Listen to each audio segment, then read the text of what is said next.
All right, to authentic answers. Manchester United nil, Arsenal 1.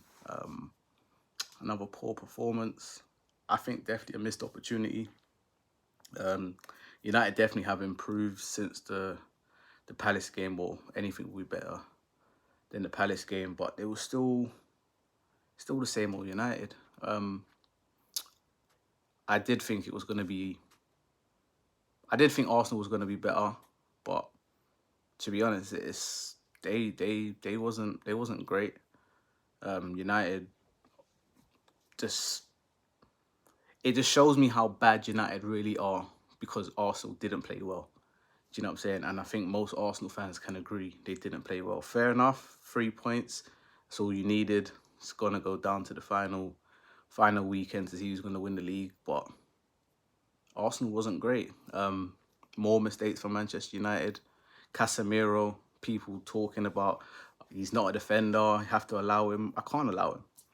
Like he knows these are basic things that anybody that's played football knows. Like you can't just be keeping people on side like that. And if you are going to keep someone on side, at least have a bit of urgency to try and stop the cross from coming in or something. Like he completely switched off. Him and Wan-Bissaka didn't know what was going on behind him, in front of him. Obviously, they're both to blame, but Casemiro definitely, I would say that was his fault because he kept Havertz on side. Said it before, Onana, if he doesn't kick the ball where he kicks it, that goal would never have happened either. But it's like you have a keeper like Onana for playing out from the back, but we don't play out from the back. We just kick the ball forward, or we kick it in the corner.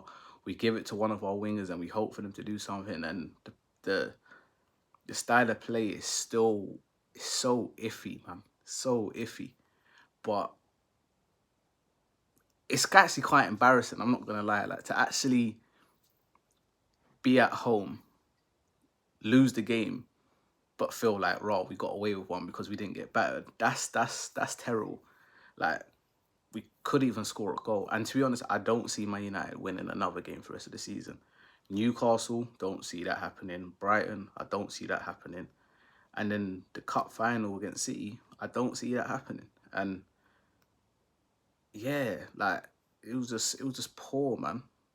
The decision making, I thought Garnacho had his chances, but I felt like he definitely showed like maybe he's tired or maybe he's still young, but he I just feel like the decision making wasn't really there. It was too much going sideways. It there wasn't enough forward passing. It was like when you expect them like to when you give the little look over the shoulder to see who's around you, then you go forward. Man United, as soon as they get the ball, they just pass it someone else. They don't want to try and do anything. Like I thought Maino could have done a bit better. I think Ahmed could have done a bit better. Hoyland feeling off scraps again. The wing backs weren't really doing much. It's like nobody, they don't support each other enough, man. And granted, like you know what, I counted today.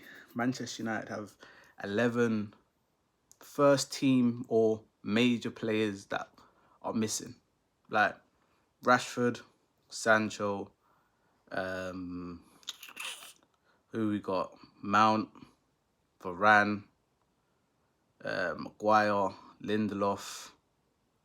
Who else is there? Shaw. I can't remember who else, but yeah, there's a lot of players that are missing, and it definitely would help.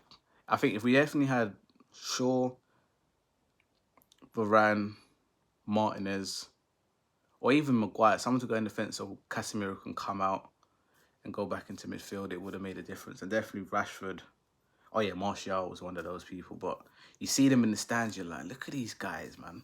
Like, yeah, and something has to really be looked at as why so many Man United players have been injured this season because that's not normal, man. It's really not. But yeah, Man United are eighth right now.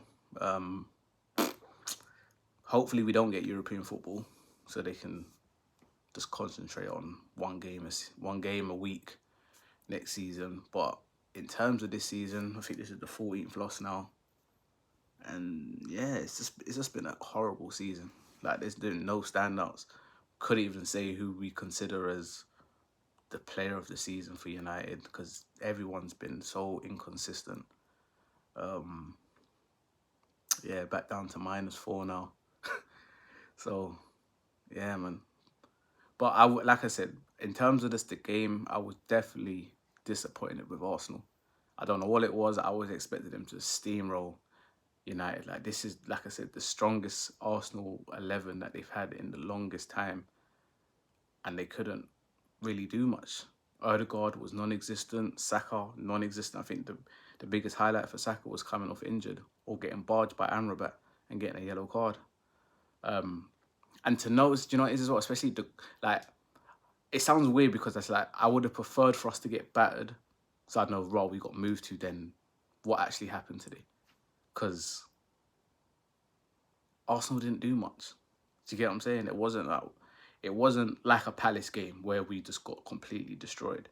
United actually looked all right until the goal went in. So hopefully take some positives from that. Still don't think Ten Hag's got enough in him to really make the difference to make United go for how Arsenal are going for the league. But yeah, man, time will tell. Yeah, man. So I know the Arsenal fans are probably happy. So you should be. And yeah, they're probably hoping for Tottenham to do them a favour. Be interesting to see what happens with Liverpool and Aston Villa. Because obviously if Villa lose, then Tottenham definitely going to be a bit more hyped up for the game. But yeah, man, it's interesting. But yeah, man, what was your thoughts on the game? Did it live up to the hype? Only one goal, not the greatest goal. And you know what? A lot of Arsenal fans need to start putting more respect on Trossard's name as well, because he saved Arsenal a few times this season. But yeah, man, Man United 0, Arsenal 1. What was your thoughts? Authentic answers. Peace.